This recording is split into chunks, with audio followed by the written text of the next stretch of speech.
This video is made for adult collectors because just before this I sneezed so hard I headbutted my microphone and it actually hurt my head because my entire mic stand is made of metal. We're trying something new here today. So let's see how this goes. I bought these.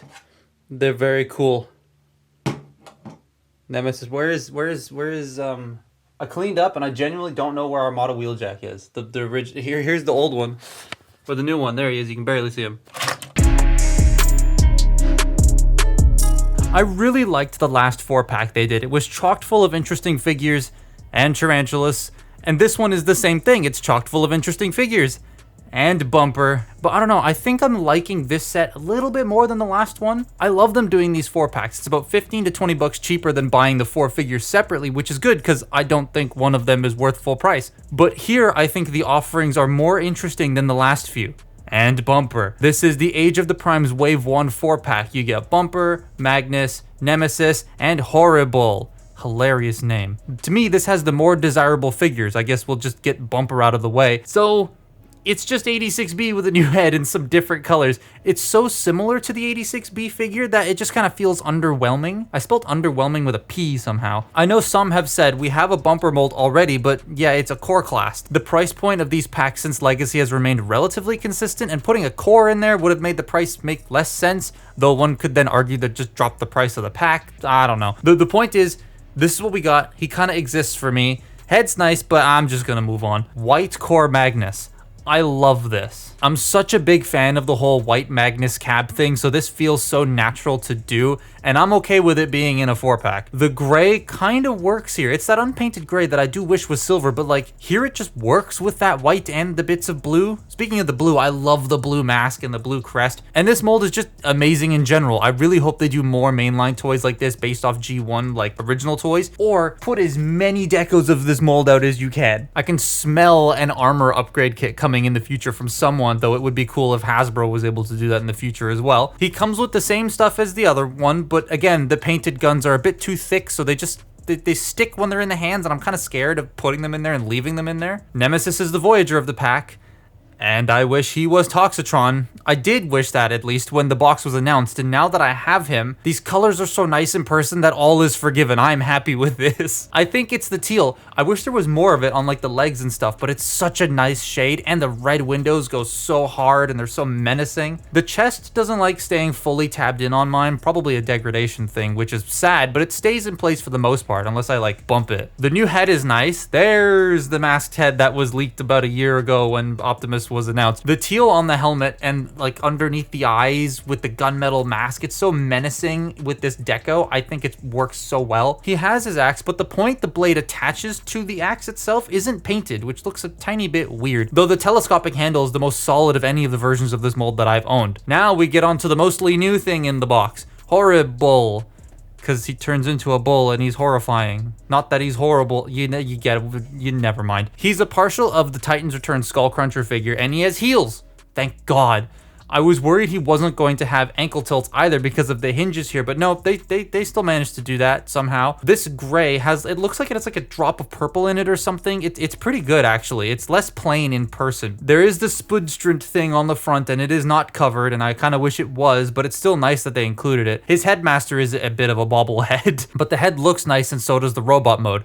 He comes with 2 guns, and they look like late 80s G1 guns. I like them. But let me talk about the biggest conversation point with this figure, the horns. They're on a sprue for reasons, and you have to take it off. But they painted the horns on the sprue, and cutting them off leaves these giant blue marks because underneath it's blue plastic. And they're like in your face in robot mode. Whoa, I almost knocked G1 Magnus over on the table next to me. I tried to make the num marks as small as possible by using like the God hand nippers and cutting them at the angle of the sprue and all that. But like, yeah, because it's painted, there's no color underneath, so it's not going to work. There's going to be a sprue mark. I feel like that should have either been molded and attached at the factory, or the sprue was undergated in the port or something. Like there had to have been a better way to do that. So I guess we'll just start with Bumper to get him out of the way. So Bumper's head on a ball joint, you get a little bit of nice tilt, some rotation, and a little bit of up and down. These shoulders are on ball joints. They can do a full 360. They can go out that far. You have bicep rotation. You have 90 degrees of elbow bend and a wrist rotation. It does have a waist joint, and the hips can go forward that far. They can go back, and they can go in and out. You've got thigh rotation. You have a single jointed knee and then an ankle tilt that's way too high up. But that's, I mean, he's got big shoes, so that makes sense. Magnus is pretty nice. The head is on a ball joint. You get some very nice tilts there. A very nice up and down just on the ball itself. And if you want to open this up a little bit, you can get a bit more up. And then, you know, full 360 degrees. The shoulders, they're universal. They can do a full 360. They can go in and out. You get bicep rotation, nothing at the wrist. He does have these hip skirts that move out, and then the single unit hip skirt at the front. You have a waist joint. I'm not a big fan of the single hip skirt, but whatever. Hips can go forward. They can go back. They can go in and out. You get thigh rotation. You get 90 degrees of bend at the knee, and then the ankles can tilt and they can rotate. So that's fun. Oh, and the toes can go down if you want to use that. Nemesis has some very nice head articulation because you get that ball joint, so you get the nice tilt and the rotation. But then you also have this hinge here, so you can look down that far and you can look up. I mean, I wish you could go look up a little bit more, but you can look down quite a bit. The shoulders, they can do a full 360. They can go out. You have bicep rotation, double jointed elbows, and then the wrists are on a ball joint so they can rotate. He does have a waist joint. The hips can go forward, they can go back, they can go in and out. He can almost do a full splits, but not really. You do have thigh rotation, over 90 degrees of bend at the single jointed knee, and then the ankles can pivot, they can go down, and because of the double hinge thing, they can go up. And then finally, Horri-Bull. The head can rotate. It's a bit wobbly. There really isn't that much tilt because that's literally just the head inside moving, and there's barely any up and down. It's a bit bobbly. The shoulders, they can do a full 360. They're on ball joints. They can go out that far. You do have a bicep rotation. You have a single jointed elbow, and there's no wrist swivel, but there is a forearm rotation. So you can use that as your wrist swivel if you want. He does have a waist joint that is very nice. The hips can go forward all the way. They can go back a little bit. They can go in and out. You have your thigh rotation. You do have 90 degrees of bend at the knee, but if you unpeg the transformation hinge, you get a full knee bend, and it actually looks fine. So you get double jointed knee, basically, and you have an ankle tilt, even though this hinge is here. So I'm using a macro lens. I gotta physically move the camera back. He is great. So yeah, bumper aside and the weird horn thing on Horri-Bull, I like this set. I mean, 86B mold is just fun anyway, so I like it. I'm not unhappy to get it again. I just wish there was a little bit more of a difference. All right, so in tradition, we'll get bumper out of the way first. So this idiot right here, you take the gun out of his hand. You want to fold up the arms, open this section up, fold up the head, bring the back section out. That'll fold that whole thing in. You close that up. Bring the arms down 90 degrees. Fold this section back. Peg the arms together in here. And then this entire back assembly will just accordion into place and tab in around the arms. Then we're going to take these heel pieces, bring them down, fold them up, peg them together, bring the torso in, and then just sort of accordion the legs into place as they come apart to, ow, pinch myself. Don't do that. To get this thing into whatever that's supposed to be mode. Nemesis just fell off the table. I was gonna do a cool slide in and he fell, and now he's dead. Look at him, he's dead. I'll pick him up in a second. White Magnus though, just like the G1 toy, you peg the legs together. They have to snap right here at the back of the heel. So you wanna make sure you pinch this 5mm port together, fold the feet out.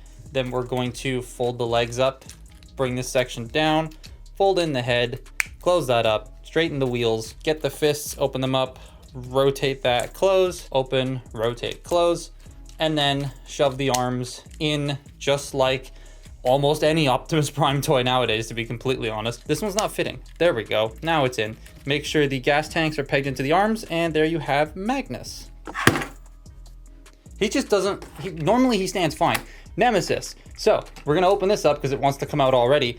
We're going to take the hands, fold them in, close that up, take the hands, fold that in, close that up, open this back section here, bring this around.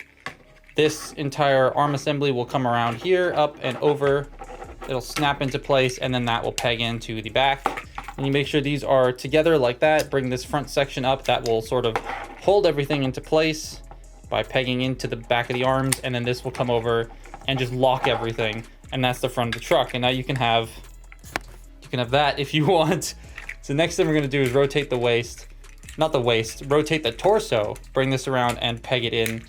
Then we're going to open this section up, bring the foot out, close this up, it will clip into the torso, and then just bring this up and around, over, up and around, and over.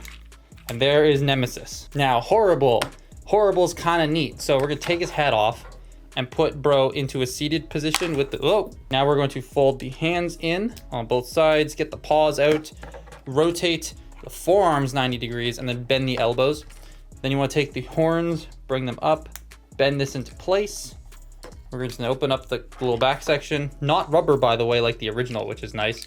Get this guy slotted in there, close that up, open up the feet, which is easier said than done. They stick together very well. Then you just take this entire assembly and you rotate it in on itself, push it in, and you want the knees to sort of be bending inward. That way all of this, whoa, it comes undone. All of it lines up, and then you can peg the feet into the torso to sort of hold this all in place.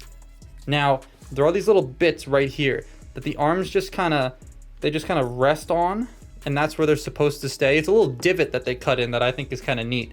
And there you have the front legs, and then the hind legs, you just bring these out, get him stood up.